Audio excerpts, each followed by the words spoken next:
नमस्कार मित्रों, मेरा नाम समीर कोल्हे है और ये वीडियो मेरी निजी तौर पर एक कोशिश है कि कोविड वैक्सीन्स, हालांकि कोई भी वैक्सीन हो, इसे लेकर अगर कोई गलत अनुभूतियां हैं, रॉन्गफुल परसेप्शंस, तो उसे दूर करने की कोशिश है ये मेरी।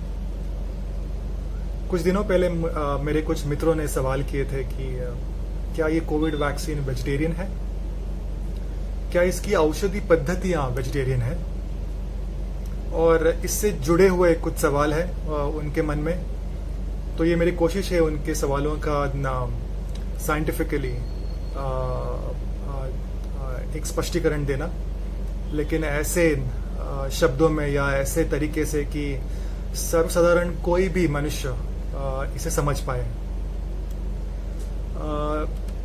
आगे बढ़ने से पहले मैं अपने बारे में कुछ बैकग्राउंड देना चाहूँगा। औषधि विभाग से मैं 22 साल से जुड़ा हूँ, फार्मास्यूटिकल सेक्टर से। 22 देशों में मैंने फार्मास्यूटिकल मैन्युफैक्चरिंग, औषधि पद्धति मैन्युफैक्चरिंग के तकनीक देखे हैं, अनुभवे हैं, भारत में भी अनुभवे हैं। वैक्सीन से हालांकि काफ़ी अच्छा नाता है। सीरम इंस्टीट्यूट ऑफ इंडिया, जो आज काफ़ी प्रसिद्धि में है कोविशील्ड वैक्सीन्स के वजह से, उनसे भी बिजनेस पार्टनरशिप करी है मैंने ब्राज़ील के लिए। उनके बहुत से वैक्सीन्स में वहाँ पर लेके उनका बिजनेस विस्तार किया हूँ वहाँ पर। पिरामल भी एक ऐसी ऑर्गेनाइजेशन है जिनसे मैं जुड़ा था, जिन्होंने काफ़ी बायोलॉजिकल प्रोडक्ट्स पे काम किया है। ये पूरे 22 साल फार्मास्यूटिकल लाइन में निकालने के बाद ये मेरा अनुभव है जो मैं आज प्रस्तुत कर रहा हूँ। फिर भी मैं कहूँगा ये मेरी निजी प्रतिक्रिया और स्पष्टीकरण है। मैं सवाल का जवाब हाँ या ना मैं नहीं देना चाहता, मैं स्पष्टीकरण देना चाहता हूँ ताकि आप खुद इसकी अनुभूति करें। सबसे पहले ये बताना चाहूँगा कि ये वायरस होता क्या है। ये जीवी है या ये निर्जीव है। तो सबसे पहले माइक्रोब्स, इन शब्द या ये शब्द को जानना बहुत ज़रूरी है। जन्मते ही हमारे पूरे शरीर में कम से कम 1.5 से 2 करोड़ जीवी माइक्रोब्स ऑलरेडी रहते हैं। ये सारे माइक्रोब्स हमारे शरीर को बैलेंस रखते हैं। डाइजेस्टिव सिस्टम, साइकोलॉजिकल सिस्टम, आँखों की दृष्टि, टेस्ट, लंग्स, ये सारे सिस्टम में ये सारे माइक्रोब्स रहते हैं और ये सारे ज़रूरी माइक्रोब्स हैं। हमारे जहन में हमेशा आता है बैक्टीरिया मतलब गलत, बैक्टीरिया मतलब इन्फेक्शन, लेकिन ऐसे नहीं होता।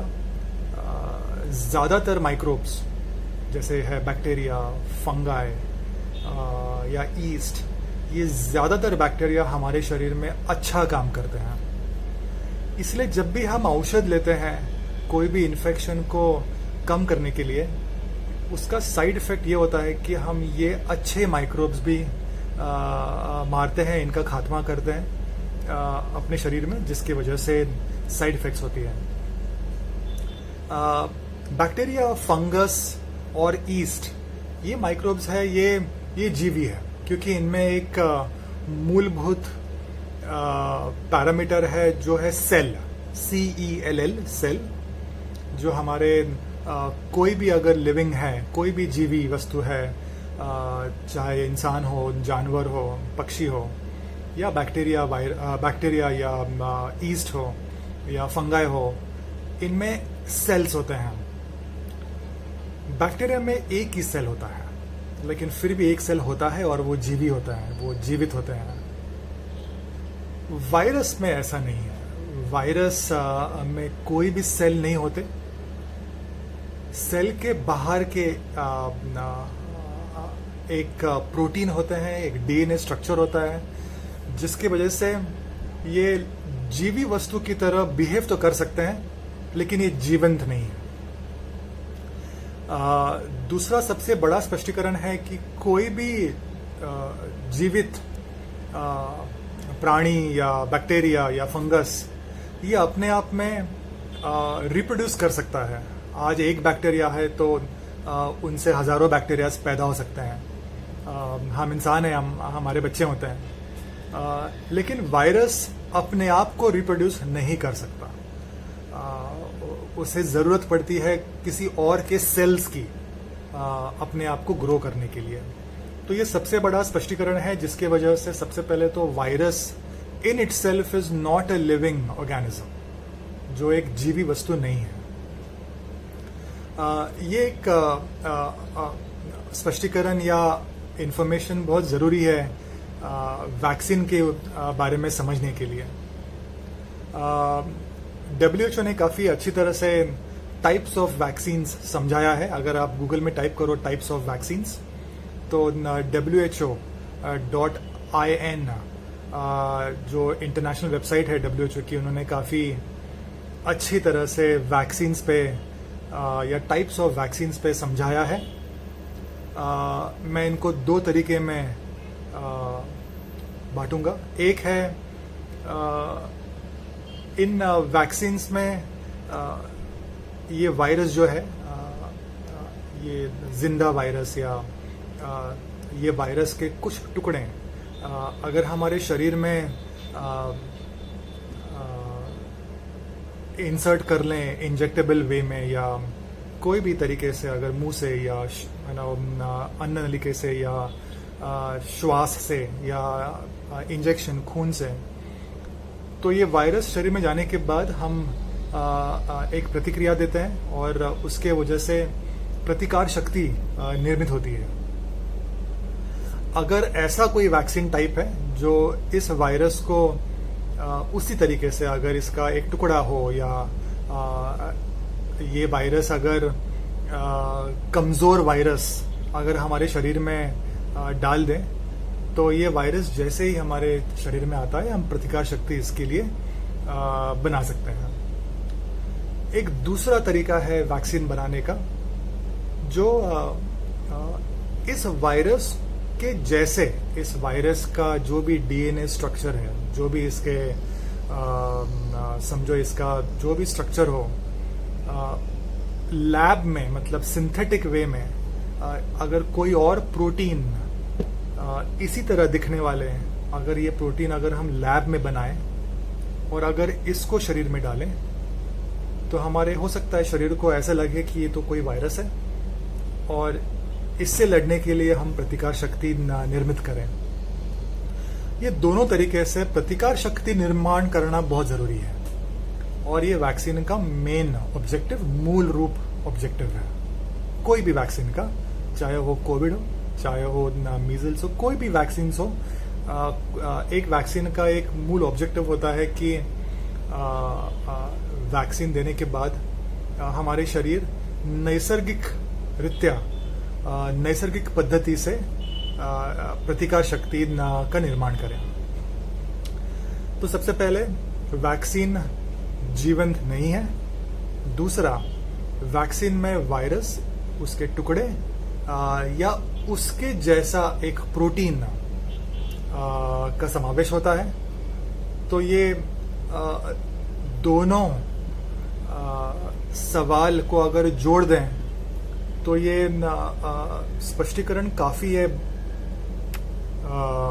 बताने के लिए कि ये वैक्सीन कोई भी तरीके से वेजिटेरियन ही है, क्योंकि ये मूल रूप से वही करता है जो हमारे शरीर में ऑलरेडी है। जो कोई इंसान वायरस से इन्फेक्ट होता है, ये वायरस हमारे शरीर में, अब हम कोविड वैक्सीन की बात करेंगे, ये वायरस हमारे शरीर में इधर मुंह से, नाक से, कान से या आंखों से जाता है। बस उसी तरीके से हम इंजेक्शन से इस वायरस को, कमजोर वायरस को या उसके टुकड़ों को हमारे शरीर में डालते हैं। तो नैसर्गिक रीति से इन्फेक्ट होना या वैक्सीन के रीति से इन्फेक्ट होना में कोई अंतर नहीं है। वैक्सीन के मैन्युफैक्चरिंग पद्धति में कोई भी ऐसी चीज नहीं डाली जाती जो वेजिटेरियन ना हो, बिकॉज इसमें सिर्फ पानी लगता है और कुछ लगता नहीं है।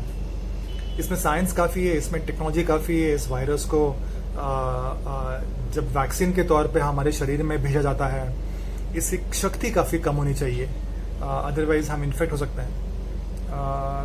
तो ये साइंस वैक्सीन के तौर पर जब लगता है तब उसके टुकड़े या उसकी क्षमता कम करके जब हमारे ये शरीर में जाता है, हम प्रतिकार शक्ति तो डेवलप कर सकते हैं, लेकिन ये वैक्सीन में उतनी शक्ति नहीं होती कि वो अपने आप को बढ़ा के हमें इन्फेक्ट कर सके।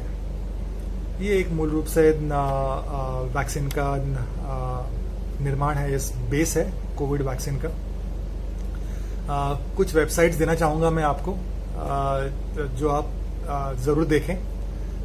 WHO.in ये एक वेबसाइट है वर्ल्ड हेल्थ ऑर्गेनाइजेशन की, जिन्होंने types of vaccines, types of microbes पर काफ़ी अच्छी जानकारी दी है। और एक वेबसाइट है जो मैं ज़रूर चाहूँगा कि आप देखिए। बड़ा आसान है, कोई साइंटिफिक नहीं, बड़े आसान शब्दों में समझा है। ये विकिपीडिया का एक पेज है, आप गूगल में जाके ह्यूमन माइक्रोबियोम, MICROBIOME, ह्यूमन माइक्रोबियोम, अगर आप टाइप करेंगे तो विकिपीडिया के पेज में आएंगे, जिन्होंने वायरस, बैक्टीरिया, फंगाई, ये सारों पर काफ़ी अच्छी तरह से इन्फॉर्मेशन दी, और वो इन्फॉर्मेशन दी है जो हमारे शरीर में ये वायरस और बैक्टीरियाज और फंगस कौन से ऑलरेडी होते हैं जन्म से, उस पर काफ़ी अच्छी इन्फॉर्मेशन दी है। वर्ल्ड हेल्थ ऑर्गेनाइजेशन के बारे में बता रहा था, आप ज़रूर देखिए। Different types of covid vaccines, जो मैंने बताया कि 2 तरीके के वैक्सीन होते हैं।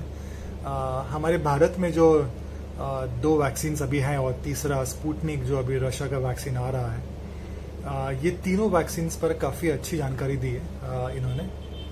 एक आखिरी वेबसाइट में देना चाहूँगा, थोड़ी साइंटिफिक है लेकिन आप पढ़ सकते हैं, I am very sure. ncbi.lm, ये ब्रिटिश जर्नल है, जिस पर ये इन्फॉर्मेशन दी जाती है कि ये वायरस और बैक्टीरिया में क्या फ़र्क है, वायरस और बैक्टीरियल वैक्सीन्स में क्या फ़र्क है। आप ज़रूर देखिए इसे। आशा करता हूँ कि मैंने कुछ सवालों के जवाब कन्विंसिंग या आपको संतुष्टि हो इस तरीके से दिया हो। कोई सवाल हो तो प्लीज़ मुझे रीच आउट कर लीजिए। मेरा मोबाइल नंबर है 9819463431। मेरा नाम समीर कोल्हे है। धन्यवाद।